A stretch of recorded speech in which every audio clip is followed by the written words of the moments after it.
Hi everyone, in this video we are going to learn the hybridization of NH₄Cl, also known as ammonium chloride. We'll break down its structure and understand the hybridization involved. Before discussing hybridization, it is important to understand that ammonium chloride is an ionic compound.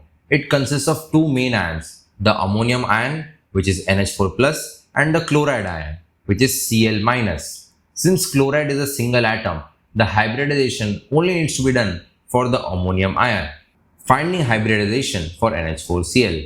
To determine hybridization, we calculate the steric number. The steric number is based on the number of electron groups surrounding the atom.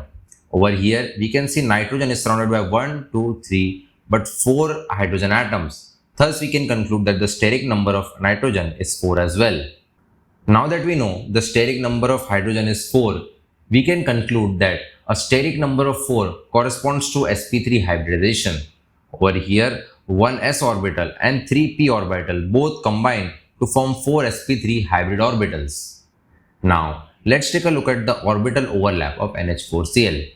Each sp3 hybrid orbital of nitrogen overlaps with one 1s orbital from a hydrogen atom. This overlap forms 4 sigma bonds, creating a stable ammonium ion. Now, let's quickly summarize what we have learned today.